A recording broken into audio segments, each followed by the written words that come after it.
नमस्कार मंडळी, मी दिव्या तुमचं सगळ्यांचं आपल्या चॅनलवरती अगदी मनापासून स्वागत करते।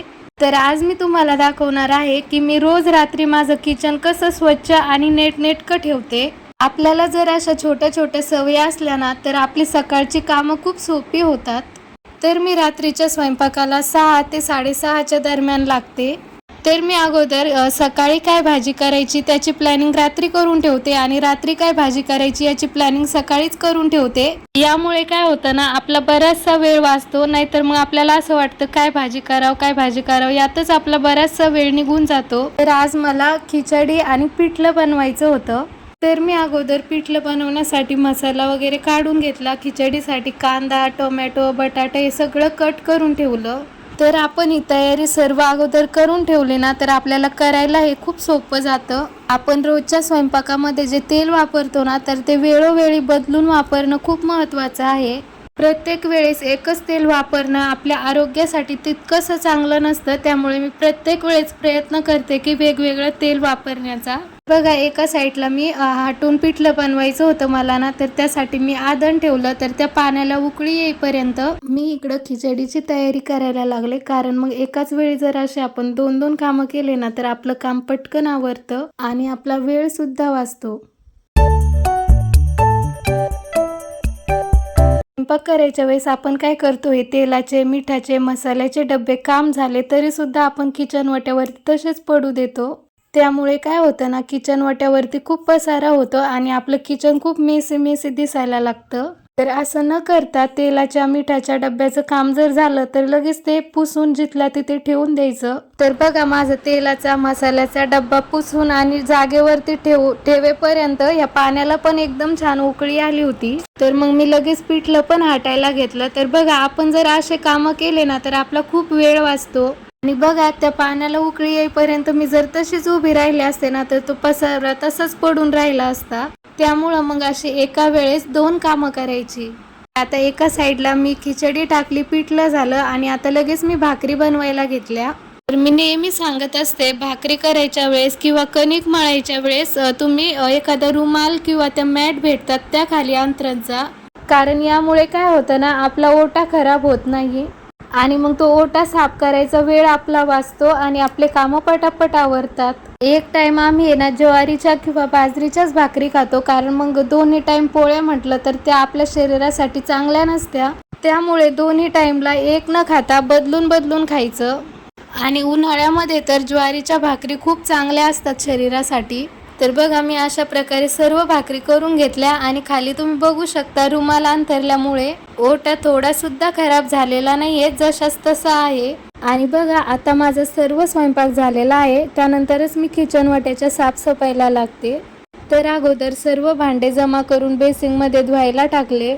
त्यानंतर गॅसच्या शेगड्या वगैरे पण काढून घेतल्या आणि अगोदर आता किचन वाट्यावरती जेवढं खरकट अन्न सांडलेलं असेल तेवढं साफ करून घेते आणि त्यानंतर मग भांडे घासायला लागते, कारण मग आता माशा तर भरपूर प्रमाणात होत आहेत। थोडं जरी खरकट सांडलेला असेल की लगेच माशा व्हायला सुरुवात होते, त्यामुळे मग मी ते खरकट अगोदर साफ करून घेते आणि मग भांडे घासायला लागते। तर भांडे घासताना कोरडा कचरा बाजूला टाकते, ओलं खरकट एका याच्यामध्ये टाकते। सगळे भांडे मी एकत्रच घासून घेत असते। रात्रीचं किचनमध्ये कधीही खरकटे भांडे ठेवू नका, यामुळे काय होतं ना तर झुरळ यायला सुरुवात होते। त्यामुळं भांडे कधीही स्वच्छ घासूनच ठेवायचे आणि तुमच्याकडे जर भांड्यावाल्या मावशी येत असेल सकाळी भांडे घासायसाठी तर त्या भांड्यांमधलं खरकटं पाणी काढून तरी थोडेसे विसळून एका टपामध्ये बाहेर ठेवायचे। यामुळे काय होतं ना, झुरळही होत नाही आणि किचनमध्ये जास्त पसाराही होत नाही। भांडे झाल्यानंतर लगेच मी किचन वाटा साफ करायला घेते। तर अगोदर गॅसची शेगडी घासून काढते, त्यानंतर गॅसच्या समोरच्या ज्या टाईल असतात तर त्या पण स्वच्छ घासून काढते, कारण मग आपण भाजीला वगैरे फोडणी देतो तर मग त्याचं तेल त्या भिंतींवरती उडतंच। त्या साईडलाच ही खिडकी आहे, तर मग त्या खिडकीवरून पण मला रोजच्या रोज एक हात फिरवावा लागतो, कारण मग तिच्यावरती पण थोडंफार तेल उडतंच। तर चिमणी वगैरे काहीच बसवलेलं नाही आमच्या किचनला। असं आपण ओटा आणि गॅस रात्रीच क्लीन करून ठेवला ना तर सकाळी आपलं अर्ध काम वाचतं। असं जर गॅस आणि ओटा क्लीन असेल ना तर आपण सकाळी उठून डायरेक्ट स्वयंपाकाला लागू शकतो। नाहीतर मग आपल्याला सकाळी उठल्यानंतर गॅस आणि ओटा क्लीन करावा लागतो अगोदर आणि त्यानंतर मग स्वयंपाकाला लागावं लागतं. यातच मग आपला बराचसा वेळ जातो आणि मग आपली कामं सुद्धा पटकन आवरत नाही. ओटा झाल्यानंतर मग बेसिंग, तर बेसिंगचा एरिया क्लीन करणं खूप महत्त्वाचं आहे. कारण मग आपण इथेच भांडे वगैरे घासतो तर इथेच खरकट जास्त सांडलेलं असतं, तर त्यामुळे मग पूर्ण किचनमध्ये वास येतो. त्यामुळे मग बेसिंग क्लीन ठेवणं खूप गरजेचं आहे. मी तर दोन्ही टाइमला बेसिंग क्लीन करत असते, सकाळी पण आणि संध्याकाळी पण.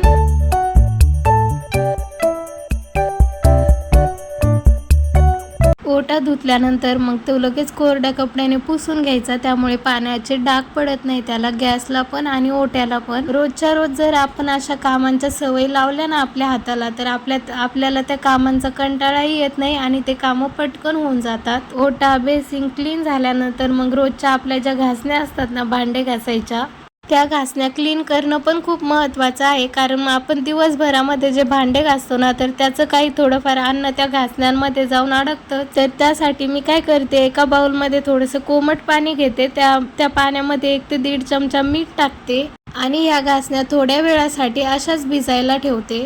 सकाळचं काम कमी करण्यासाठी मी रात्रीचे भांडे घासून तर ठेवतेच, पण थोड्याच वेळामध्ये ते भांडे जर चांगले सुकले ना, तर लगेच रात्रीच मी रॅकला ते भांडे पण लावून देते. कारण मग सकाळी आपला तेवढाच वेळ वाचतो.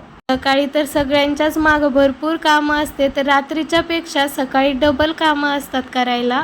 त्यामुळं मग आपण रात्रीच असे थोडेफार काही कामं करून घेतले ना, तर सकाळी आपल्याला सोपं जातं कामं आवरायला. तर बघा, आता माझं बाकीचं आवरेपर्यंत घासण्या एकदम छान भिजल्या होत्या आणि थोडंसं पाण्यामध्येच त्या घासण्यांना असं चोळून घ्यायचं हाताने, तर लगेच क्लीन होऊन जातात त्या. तर बघा किती क्लीन झाल्या त्या, थोडंसुद्धा खरकट त्या शिल्लक त्या घासण्यांना राहत नाही. आणि तोपर्यंत मग ही साबणसुद्धा छान कोरडी झालेली आहे. तर घासणी आणि साबण दोन्ही पण मग मी साईडला ठेवून देते. सुरुवातीला सांगितल्याप्रमाणे सकाळी काय भाजी करायची याची प्लॅनिंग मी रात्रीच करून ठेवते. तर सकाळी मला या चण्याची भाजी बनवायची होती, तर मग त्यासाठी मी रात्रीच चणे भिजू घातले. चणे भिजू घालताना कोमट पाण्यामध्ये भिजू घालायचे आणि त्यात थोडंसं मीठ टाकायचं, यामुळे चणे एकदम छान लागतात. तर बघा, असं होतं माझं रात्रीचं किचन वटा आणि गॅस क्लीन करायचं रुटीन. तर बघा, एकदम सगळीकडे क्लीन आणि चकाचक दिसत आहे. तर सकाळी उठून असं किचन क्लीन बघण्याचा आनंदच काही वेगळा असतो. तर तुम्हाला सुद्धा तसंच वाटत असेल, मला तरी वाटतं की सगळ्यांचं असंच असेल. तर असा होता माझा आजचा छोटासा व्हिडिओ. कसा वाटला मला कमेंट करून नक्की कळवा. व्हिडिओ जर आवडला असेल तर व्हिडिओला लाईक करा, शेअर करा आणि नेहमीप्रमाणे आपल्या चॅनलला सबस्क्राईब सुद्धा करा.